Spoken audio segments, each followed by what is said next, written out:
On behalf of the MIT Leadership Center and the iLead series, welcome.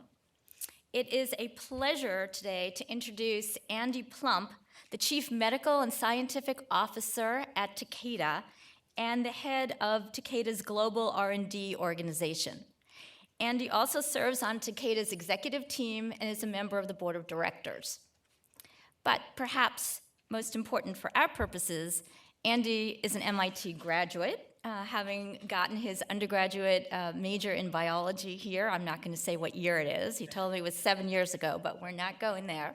And he is also a current partner with Takeda of MIT, both here in our executive education programs, as well as with the Koch organization, the Koch Center. Takeda, for those of you who may not know, was a Japanese pharmaceutical company with a long history, that's 237-year history, of innovation and attention to patient care. However, a decision was made that Takeda would continue to have its Japanese roots, but move to be a more global organization, a global corporation. One of these moves was to acquire Millennium right here, just up the road in Cambridge, and to begin to make Cambridge the center of its R&D organization. Enter Andy Plump in 2015 to head this R&D organization. The challenges were many. How do we fully integrate the old Takeda with the biotech Millennium? How do you do that? How do you bring these two different cultures together in an important way? How do we shift the R&D organization so as to be able to adapt to radical changes in science, technology, and life sciences? How do you move people physically to be here in this ecosystem, but perhaps more importantly, and as a harder job, how do we change the mental mindsets that people have about how do you work, how do you create, how do you invent? Today we are privileged to hear Andy's story of change. He's in the middle of a large transformation at Takeda that has resulted in over 50 new external partnerships, collaborations, and relationships in just the last 18 months, making Takeda one of the most dynamic firms in the life sciences arena. Using our 4CAP model, which I know all of you know and love here at MIT Sloan, Andy comes with a vision of making Takeda one of the most sought-after partners in this life sciences ecosystem, with sense-making about himself, the organization, the industry, and the future, with a inventing of new organizational processes to move the organization ahead, to invent new ways of working together, and to think what can an organization be in this land of partnerships across multiple industries and multiple organizations. So hopefully, Andy will help us understand what goes on inside all of those buildings that were just built north of campus, and also how one company is coping with the revolution in the life sciences that is exploding all around us. So please join me in welcoming Andy Plump as our iLead speaker. Thank you, Deb. Thank you. Hi, everybody. How are you today? So this is kind of a new thing for me. I've not given a talk like this. So I'm making the first mistake, which is admitting that. And I'm also told that if I happen to go to 1 o'clock, which I'll try not to, I know we'll have plenty of time for questions and answers, that some of you may leave because you have another class to go to and not because you're bored. So then my request is that you show me if you're bored some way. So if someone can just kind of go like that if I'm boring you. The other thing I was told is that you would all be here even if there weren't lunch. So enjoy your lunch. So what I'm going to do for the next 30 minutes or so is, as I said, it's kind of an experiment, and I have a few slides, not a lot, is walk you through a journey. Actually, in many ways, two journeys. One is the pharmaceutical industry and healthcare innovation and where it's gone and how it's developed over the past 30 or 40 years, because there has been sea change in what we do, how we approach our business, how we innovate, and how the world perceives us and how we're working today. And then the experimental part of this is I'll kind of weave my journey into this. So I'll give you a sense of what I've seen along the way, how I've adapted, and how I've applied these learnings to get to where I am right now. Now, I've been at Takeda for 2 years in the role that Deborah described to you as the Chief Medical and Scientific Officer. And as we were discussing earlier, I wasn't brought in to steer the ship. I was brought in because it's a time of great change for this company, and I was brought in to drive that change. And so I'm now just beginning year 3. I had my 2-year anniversary on February 2nd, and I'm still waiting for my Takeda pen to come with the 2-year recognition award. So we're still at the beginning of this transformation, and it's not a transformation that will occur in a short period of time. It's one that I expect will play out over 3 to 5 years. So what I'm going to tell you today is part 1 of a 2-part story, and depending on how bored you are, maybe in 5 years I'll come back for part 2, okay? All right. I'm told this is pretty simple. By the way, I was really happy to see that you are having technical difficulties. It makes me feel much better about my own IT challenges that I face at Takeda. So, I'm the light bulb that's shining.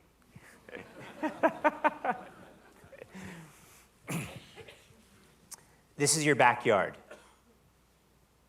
It's unbelievable what's happening in healthcare today and the innovation that's coming to healthcare.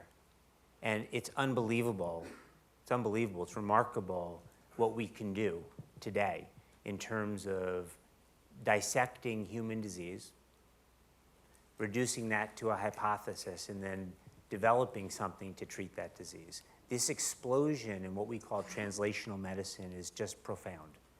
And then today, we have tools. We have tools that didn't exist 10 years ago that I think allow us or will allow us to treat and perhaps cure almost any disease. If you go back 30 or so years ago, we had very few tools at our disposal. We had molecules that a chemist would make. We had vaccines that you could produce, and we had natural products. Now, it was great, because there were great successes in the industry when you look back. The problem was that there were so many disease mechanisms that we just couldn't get at with this limited tool set. Maybe we call this the druggable genome. And people say we could probably get at about 5% of the druggable genome. And I'll comment as to why that was a problem, not just because we were missing 95% of what was causing disease and what we could potentially treat, but there are other problems as well. Today, we have access to what I would have thought 5 or 7 years ago would have been science fiction. Gene therapy, it's a reality. Our ability to not just through gene therapy approaches use DNA, but to use RNA as a technology. You've heard about some of the advances in cancer in terms of unleashing our immune system to fight cancer. Our ability to go in and take a cell from your body and use that to treat almost any disease. And today, we can treat cancer with your cells doing manipulations in culture. It's absolutely remarkable, the technologies that we have. But what's really interesting is that those technologies are not coming from our laboratories in the pharmaceutical company. They're coming out of institutions like MIT, and they're finding their way to translate through the biotech sector. This is an amazing place that you live in. You probably don't even recognize how amazing it is. And actually, I was looking at this earlier, and what it made me think of was kind of New Jersey squished into a 1 square mile radius, because all of this was in New Jersey 30 years ago. I don't know why, why it was in New Jersey or why things started in New Jersey. Somebody will have to tell me that at some point. But today, this is the center. It's not the epicenter, it's the center of healthcare innovation. So here's a statistic. So I think of biotechnology as the kind of barometer of innovation in healthcare. And the number of biotechnology companies that are funded, because you can't get funding unless you have an idea and there's an opportunity, but the number of biotechnology companies that are funded as a leading indicator of innovation. It ends up that, and probably no surprise, about 80 to 90% of new biotech companies are founded in the United States. And actually, that's the same statistic today as it was 10 years ago.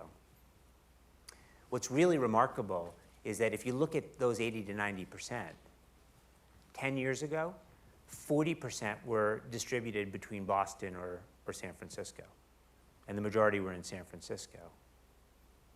Today, despite the fact that the world is becoming flatter and flatter, and we're able to communicate incredibly easily across geographies, that number has almost doubled.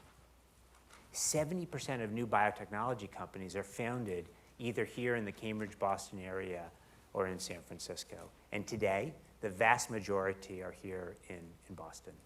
And there are many reasons for that. I'll tell you one reason is that it's not just the science. It's not just the great science you have here, because there's great science in New York, there's great science in San Diego, there's great science at almost all institutions now that focus on healthcare technology. It has to do with the environment, the entrepreneurial environment, and in particular, the venture environment that's grown up here. People use the term farming here as opposed to hunting. It's a venture community that really understands innovation and is creating this. This cluster is truly remarkable. And you can see that Takeda is at the, let's call it the leading edge of that, of that trend. When I came to Takeda 2 years ago, as Deb mentioned, we had Millennium, which was not our main R&D facility. We were distributed across the globe, which was a challenge for us. And since I've come, we've really entrenched Boston, for the reasons that you can imagine, as our main center. So this is our main building. This used to be the Millennium Building. It's on 40 Lansdowne Street, maybe a mile from here. We have a campus there now. It's about 6 buildings. We have our oncology group. We have our R&D group, which also includes oncology, and we have our vaccine group. And this is our new hub. 236 years. This company was founded in 1781. It's a company with an incredibly rich, deep, iconic history. I don't know how many of you have heard of Takeda prior to coming to my talk. When I told my parents I was going to Takeda, they said, where? But it's an amazing institution. And in Japan, it's part of the culture. When you go to Japan, there's a museum about Takeda. Right? This institution goes very deep, and as Deborah mentioned earlier, has deep, deep roots in Japan. Right? It's an institution that has learned resiliency. You can't exist for 236 years without being resilient. And actually, I'll tell you a statistic that I find remarkable.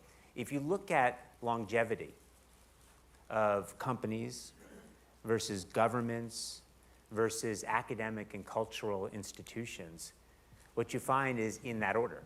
Companies tend not to last for reasons that I'm sure many of you have studied and understand, that oftentimes have to do with culture. Governments don't last.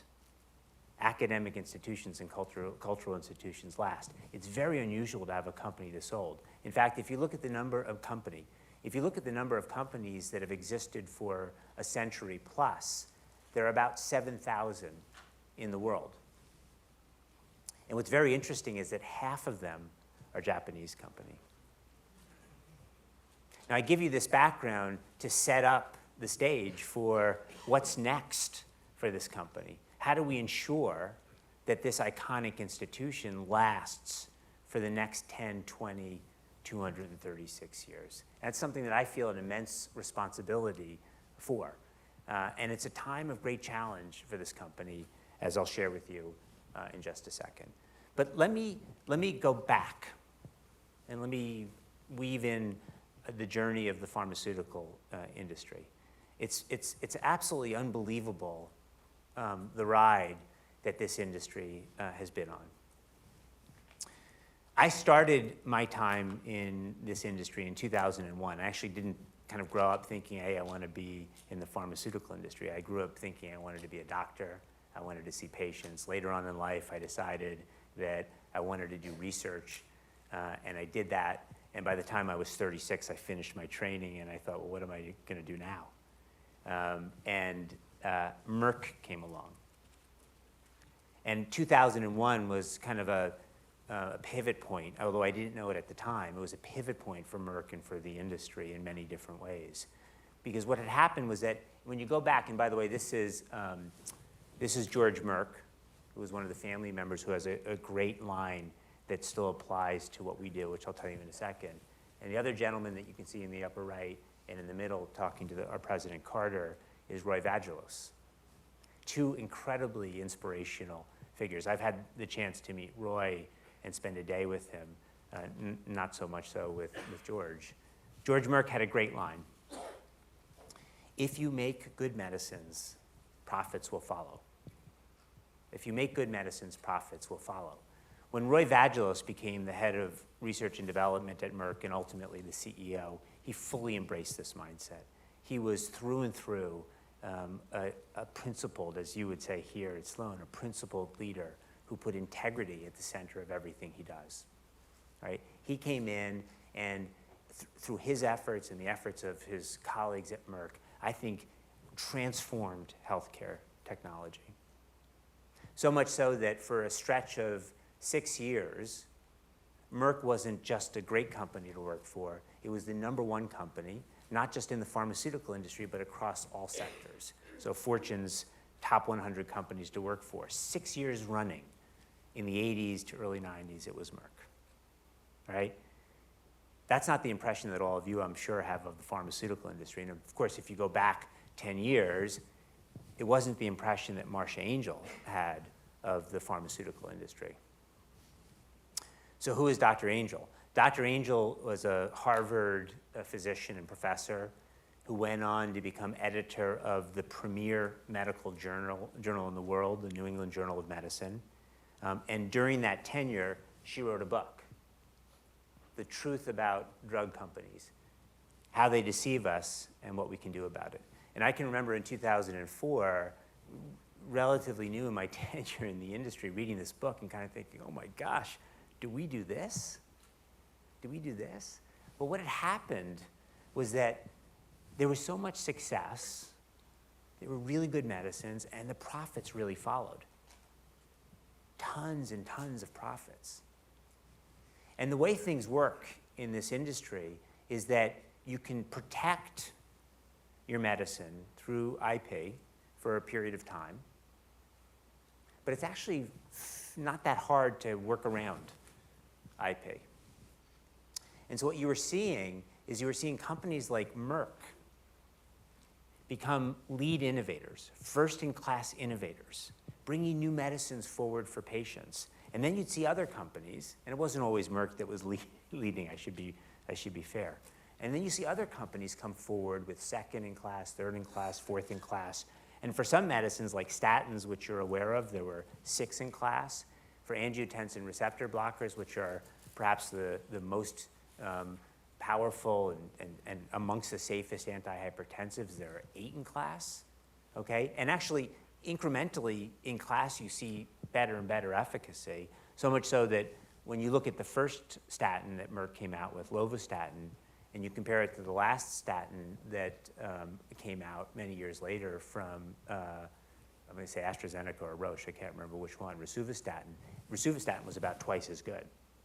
But the reality is that lovastatin went away pretty quickly. And then for numbers 2 through 6, pretty much the same thing. But there was so much money there that what had happened between this period and Marcia Angel was that marketing practices became highly suspect. I mean, that's a euphemism, highly suspect. And you should read this book, but don't think that that's what I do. But you should read this book. It's unbelievable, and it's hard to even imagine the practices that were not even borderline unethical, but in many cases clearly unethical, and the breaches, the compliance breaches and the ethics breaches that were occurring, and she called them out. So what happened next? Well, there was so much money that came in, and eventually into the system, into the pharma system. Eventually, the marketing practices, there were regulations, and you couldn't do certain things. I think even today, some of what goes on from a marketing standpoint, I don't know what you all think of direct-to-consumer advertisement. I'm guessing what you think of it. You could say, okay, it's silly. But I would say that for the most part, the practice is a highly ethical practice, okay? And there's incredible regulation that's now involved in the marketing side.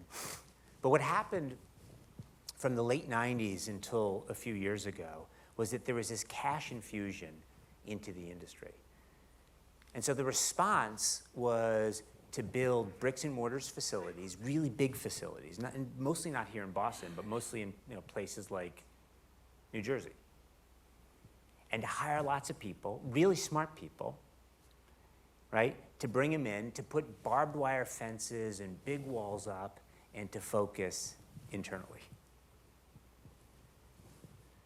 Guess what? It didn't work. It didn't work. Let's go back to this explosion of new modalities that we use to treat disease. And remember, back then, you could only hit about 5% of the druggable genome. And so what we did was not only build these large barriers to the outside world, but we couldn't go after disease using the right mechanism. And so all we did was we used what was in front of us. And we took on this mindset called the shots on goal mindset, where we didn't start with the patient. We didn't start with our understanding of human disease. We started with a random drug target, a gene in the genome.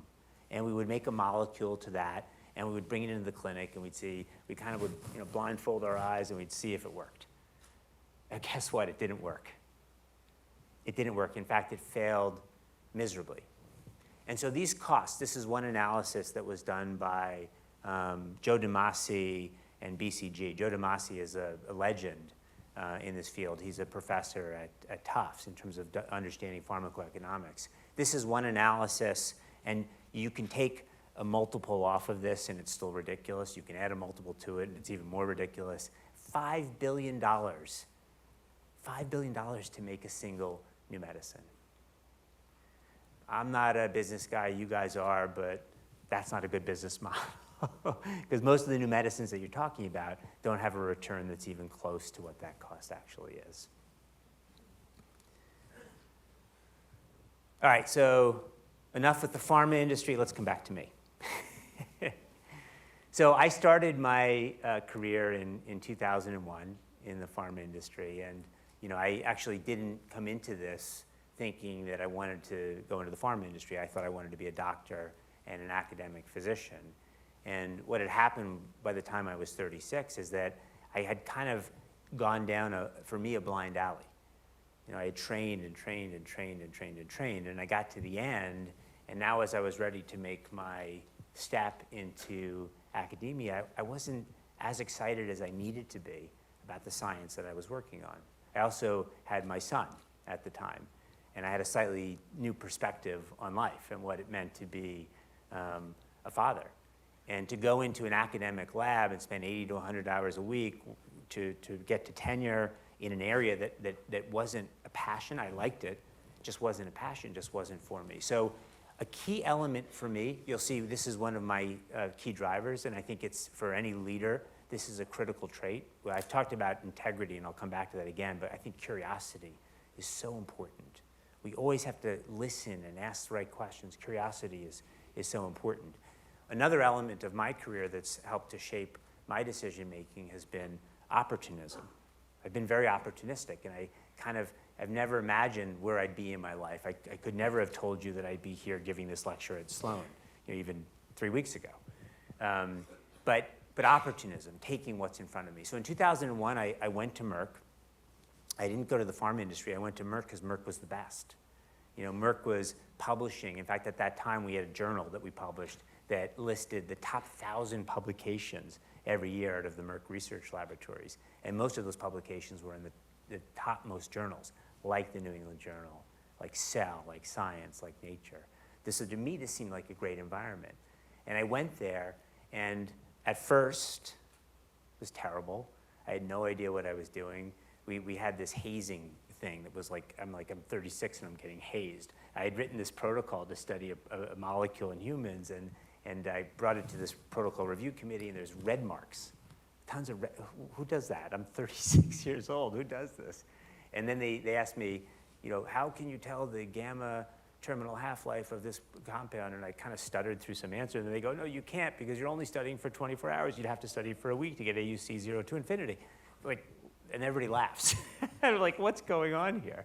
So I thought I made the mistake moving into industry. And so that I learned what it meant to do an AUC 0 to infinity eventually, and I could do that now, but it's not important. But I came into this company and I loved it. I loved it. But what I saw after I understood the environment was something that I always remember, which is that it was a cultural piece that's so important in a business that fails with the frequency that we fail. There is an immense amount of serendipity to the life sciences. So in the physical universe, there are rules. And you know those rules, and most of what we do fits to those rules. And we saw that, right, with this whole experiment that MIT and Woods Hole, Caltech did with the gamma, these waves, these gravitational waves, and how the theoretical prediction was within a 10 to the minus 20 third of the experimental. 10 to the minus 23rd, who comes to that? In this business, you fail, and you have to embrace failure. I call it honorable failure. And what I experienced at Merck was that it was hard to fail. People didn't like failure. And so the mindset was a very conservative mindset. Nana korobi yaoki. Nana korobi yaoki. I know no other Japanese. That means fall down 7 times, stand up 8. That's what we do. We fall down a lot. And what we have to do is we have to fully embrace that failure. Of course, celebrate the success, but embrace that failure. And it's something that I've brought with me. And I can tell you, when something fails, it's really hard not to get disappointed, but it's the worst thing that you can do. So when we have a failure now, we bring that to a public setting, and we learn from it. We also bring the successes to our public setting, but as you can see, for every 7 public settings around failure, there's only 1 around success. This is who we are. So I'm already getting signs that I'm about to be finished. So let me walk you through a couple quick career jumps, and then I'll get to the punchline that will set me up for the next time that you invite me. So again, being opportunistic, as I was advancing my career at Merck, I spent 10 years there in total. At the end, I found something that when I looked at myself in the mirror, I felt very depressing. And that's that I was kind of accepting mediocrity in myself. I wasn't pushing myself as hard as I knew I could. Part of it was me, part of it was the environment that I was in at the time. And I knew as soon as I had that realization that it was time to find something else. And through a series of events that I don't have time to walk you through today, I ended up at Sanofi. Okay, now Sanofi and Merck are like, you won't know this, but they're like oil and water. Merck is about science and created from within. Sanofi is a company that would acquire. Right? So when I went to the head of research and development, Peter Kim at Merck, and I told him that I was leaving Merck to go to Sanofi, he's like, he just couldn't believe it. So I was trying to explain to him, and so finally I said, well, we're moving to Paris. Oh, okay, now I understand why you're going. So I went to Sanofi, and it was an amazing experience, and it was liberating. It was liberating. And I learned something that I'll never forget, which is focus. How important focus is. So how did I learn that? Well, I came into a research organization. I was head of research that had 3,500 people, plus or minus, and they were working on 500 projects. Okay, some projects, when you went through the numbers, had a third of a person working on the project. And these are projects that probably need about 20 to 30 to be competitive. Okay, so quickly I realized this is just never going to work. We just are not hitting a threshold here. But there wasn't good leadership, there wasn't good direction, and there wasn't focus. Second thing I learned is, how do you convince people of that? I mean, what I wanted to say is, okay, stop it and do this, and that doesn't work. And so what I did was something that we've repeated here at Takeda, which will be part 2 that you'll come back to in 5 years and hear more about, which is to create the case for change. Data-driven case for change. And then bring people on board gradually. I'm an incredibly impatient person. I like to get things done overnight, especially when I know what's going to happen. But when you're dealing with people, it's so important that you engage people in the process. And to be fair, I learned along the way. So I didn't come in on day one and have my vision and that we're going to do this. I had a direction, and then that direction was crafted and recrafted over a period of months. And what we were able to do is we were able to take 500 projects down to 60 projects. We were able to redistribute people whose ideas we were no longer working on. You know how hard it is to tell a science we're not going to work on your idea anymore? Because it's not just a job. It's a passion. It's an emotion. Sometimes scientists are like child project, okay? They're on par. But we were able to do it. And the nicest comment I ever got was, Andy, you're the only person I've seen stop a project and have the person whose project you're stopping say, thank you. So we did it well. I'm not going to talk too much about focus, and I won't tell you very much about Takeda, because again, it's setting up the next talk that I'll give here, maybe in a different setting, because maybe you won't want me back. But it's such a great story. This is an amazing company with an amazing history at an amazing time. But there are a few salient points I'd just like to make, and again, then we'll open it up for questions. The first is I'm rooting you on the bottom with world history to what we're talking about here in terms of the history. The second is that I was wondering why between Chobei Takeda 1 and Chobei Takeda 4 there are no pictures. And then I realized it's because they probably don't exist, because there was no photography and probably nobody drew a picture of these guys. It's amazing that in a 236-year history, there have only been 9 CEOs. Do the math. Do the math. It's unbelievable. The other part that's amazing is the last CEO, who, when you talk about people that you respect, it's great when you can put front and center as number 1 your current boss. And I can do that. Christoph Weber, he's an amazing individual. And not only an amazing individual, but also in a line of, for 236 years and 9 CEOs, the first non-Japanese CEO, and then the second CEO who didn't have the last name Takeda. Truly remarkable. So here's the problem statement that I'll end with, and that I'm dealing with my colleagues right now in terms of the transformation, and I think in Q&A we can take this on in more detail. So there are, let's say, 4 eras in Takeda history. The first between its founding in 1781 and 1985, so a couple centuries. And a lot of stuff happened, medicinal products and chemists selling chemicals and all kinds of stuff that sustained the business. And then, as with Merck, between 85 and 99, incredible success. 4 medicines that are great medicines, okay, that gave Takeda great value, incredible return. And then in 99 to 2012, zero. About $30 billion in R&D spend and zero productivity. Why? Same reasons we talked about.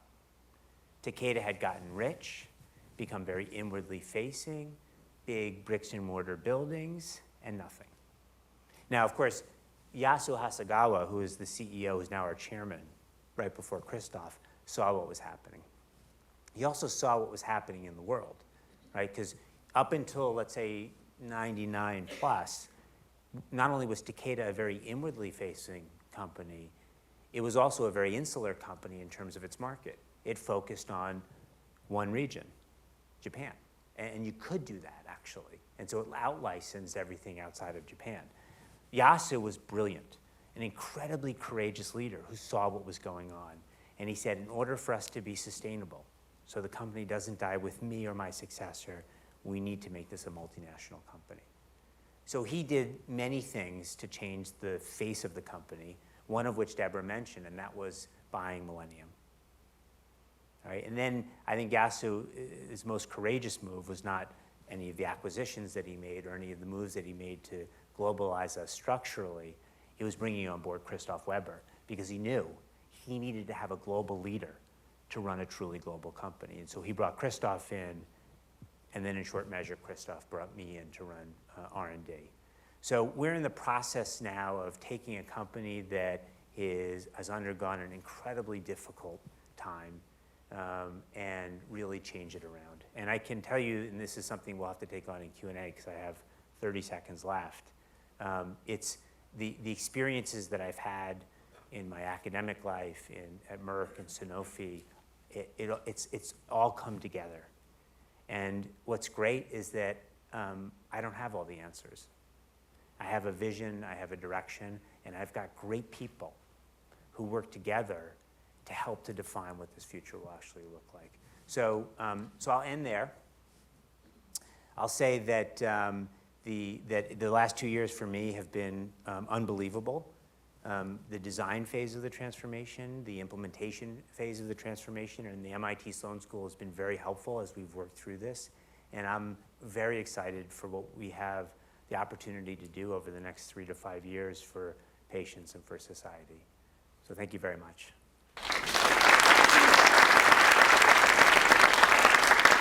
So I think that there are microphones on the side, and I don't know if you get up to ask a question or if someone will bring the microphone to you. Yeah, so please just raise your hand if you have a question or a comment, and the microphones will find their way to you.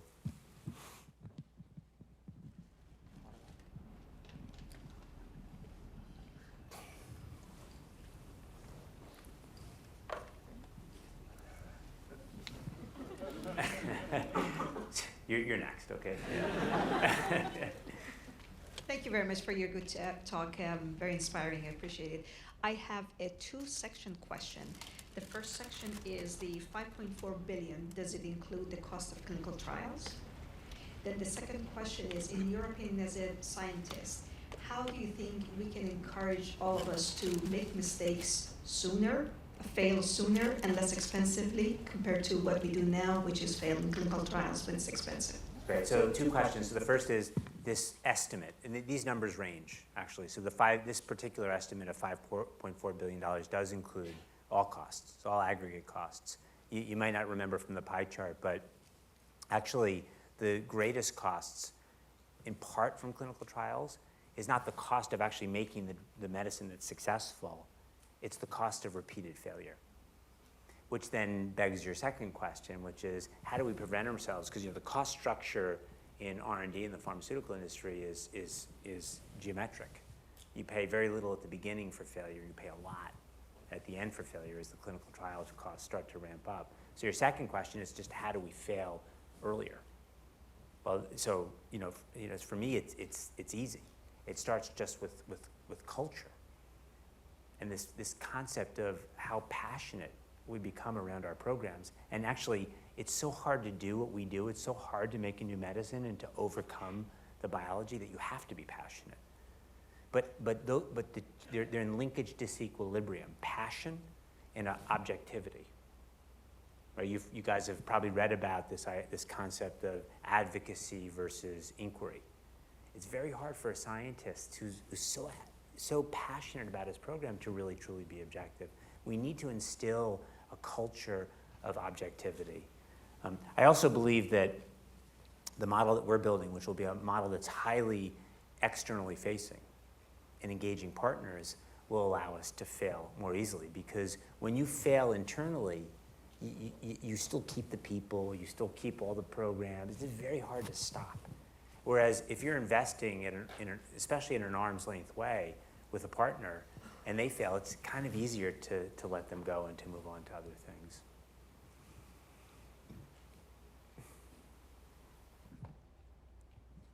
Great, thanks very much for the talk. Curious, as a business student, we often see the economic side of big biotechs and pharmas making deals with smaller companies. I'm curious if you can talk about some of the challenges from a scientific perspective of bringing together two organizations, both from a culture or scientific way of doing things, and how you can kind of move the needle in making sure things are successful and move smoothly. In a partnership between two organizations? Yeah. Well, so I mean, it requires an immense amount of self-awareness and self-control. I can tell you, let me tell you a bit about my direct experiences and then the learnings from those experiences. So I'll go back to Merck. So Merck was, bar none, the best. Merck had a self-awareness or lack of self-awareness, and they thought they were the best. And so you can imagine every time, I shouldn't be so dramatic, very often Merck would enter a collaboration, and the intent of engaging with someone who thinks differently, who's approaching science differently, is to let them make the decisions and for you to come in and to help them. But Merck would start out that way, but very rapidly say, no, we've got to do it because you don't know what you're doing. So you lose that whole dynamic of the diversity of mindset. I can tell you when I went to Sanofi, there wasn't that same level of self-confidence, I would say. And it was a place where there were other barriers that we faced at Sanofi that prevented us from doing this at scale, like we're trying to do now at Takeda. But when I went to Sanofi, it was a little bit easier because we didn't have that mindset. And I can tell you, interestingly, we had a partnership with Alnylam, which is one of the great Cambridge biotech startups, a brilliant company. And when we started this, it was very engaged collaboration, and I was involved in it, and I was sitting on one of the scientific committees, and they were kind of uncomfortable with me there. And they kept waiting for me to tell them to try to tell them what to do and to control them. And I never did that. So I said, look, here's my card, if you ever need me, give me a call. And so they kept waiting for me to call and to tell them what to do, and gradually they realized that I could add a little value. And so they started to call me, and they realized that when I was offering them my opinion, it was my opinion, and they were going to make the decision. And they started to realize that the synergy between the two organizations was immense. They had this incredibly innovative technology, and we had experience in what works and what doesn't work. But not to say that we know what's going to work on their side or what's not going to work. And they embraced that. It was really terrific. So I think it all comes down to culture. Now, of course, deal structure is very important. Because if you set up a deal structure the wrong way, you can disincentivize the right behavior in a collaboration. So I would say that those would be the two elements. How you set up the deal to really truly allow for partnership and collaboration, and then culture and mindset. Right next to you, there's there you go. Thank you very much. So you have been in Merck, which focused on internal research, and then you moved to Sanofi, which focused on merger and acquisition. And as we know, that there is data show it's much cheaper to buy a drug than develop it internally. So I guess your transformation in Takeda is to kind of find a balance between them, and how you do that. Right, absolutely. So we're not a venture, we're not an equity firm. We have great scientists who are dedicated and passionate, who care as much as anybody about what they do in making medicines for patients, and who have skill sets that transcend the skill sets at many of the smaller companies that exist here. There's a great opportunity to bring that together with innovative startup mentality. That's our intent. There was another part to your question. I can't. How do you want to do that? How to do that? How to find this balance? Between internal and external. So but the other thing I'll say, let me go back to because this is what I was thinking that I skipped. I'll mention that here was the trend, by the way, in the pharma industry, which is why we have to find the balance, which is you pay for R&D internally, billions and billions and billions, and it's failed. It's failed to return on investment. So the next step is you in-license a clinical product, clinical pipeline program that has potential, and you pay a lot for that, okay? And because you're often doing that as much out of interest as need, because your pipeline is not as replete as it needs to be because you failed in your R&D, you pay a lot for that, but you lower the bar. That fails, that model fails to return an investment, and so then what do large companies do in the end is they buy other large companies, which is immensely disruptive. It's incredibly disruptive to merge or to acquire. And so then what happens is you go back to the beginning of that vicious cycle. You now start to invest heavily internally because the reward in your mind is, I want to keep it all. I want to invent it and keep it all. So it's a terrible system to get into. So I think the key is it gets back to, firstly, culture. You have to create a mindset within the organization that it doesn't have to be invented within. Very hard with scientists. And secondly, you have to create a budget that allows you to flex where you spend your money. And a lot of the way budgets and P&Ls are managed, a lot of it is the only way you can work is internally. So if that's all you're allowing your organization to do, then guess what? You're going to go back to that model of R&D fails, in-licensing fails, merge, acquire. And by the way, that's not sustainable. Eventually, you're going to be acquired or go away. Behind you, yeah.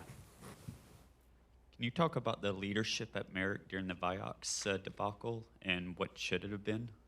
I'm sorry, I didn't hear the question. Could you talk about the leadership at Merck during the Vioxx debacle? Oh, to talk about what the it should have leadership. Yeah, okay, great. The leadership at Merck during the Vioxx debacle. So if I can translate the Vioxx debacle. So Vioxx was a selective inhibitor of COX-2 that was a really incredible medicine for pain. Ultimately, and I don't think Merck ultimately settled a very large lawsuit where plaintiffs were coming in saying that Merck knew that not only was it effective against pain, but it also had cardiovascular safety issues. Merck never admitted that it actually had cardiovascular safety issues. It just settled a very large settlement in court. Okay, but the question is around the leadership around that debacle. So again, I would say let's go back to kind of on the one end Roy Vagelos and the other end Marcia Angel, and separate out at some level the R&D piece from the kind of marketing piece. There was a lot of concern with how Merck was over-marketing the drug, and the concern was that Merck knew that there was a cardiovascular safety issue and it was over-marketing. I don't think that was true, having lived this. I think that the data up until a certain point, when it became perhaps a little bit more clear, even though Merck never said it was clear, it became a little bit more clear. I think up until that point, it was very uncertain what was going on. And with any medicine, there's always, every medicine you put in your body will have a safety issue. There's no medicine that is a safe medicine. It's just understanding what that safety profile was. And I can tell you, having lived it, at least on the R&D side, the level of integrity in trying to understand what was going up was just immense. I think the disconnect was that the timing, just temporally, there was a lot of marketing going on when people think it probably should have been less marketing and Merck should have been more transparent around the potential safety issues.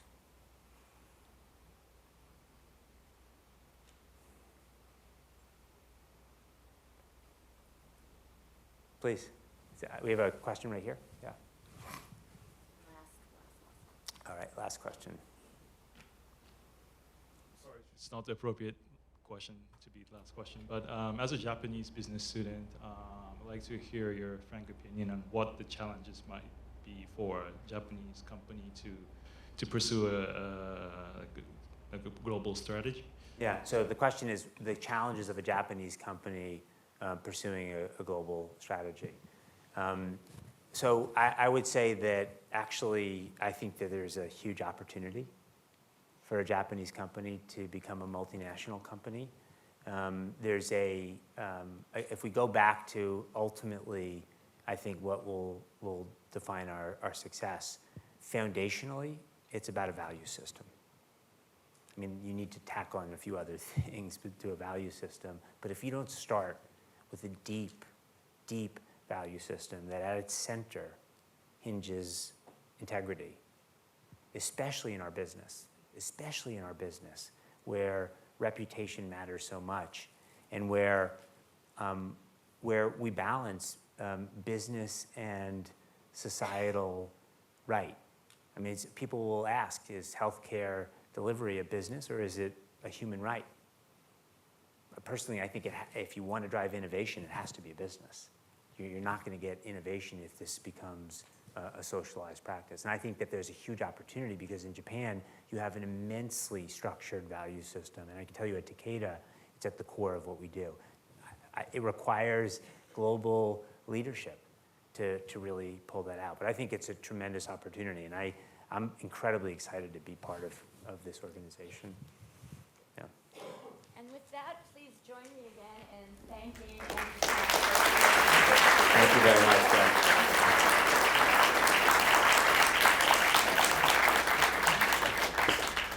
And Andy will be around just for a couple of minutes before we all exit out to lunch. So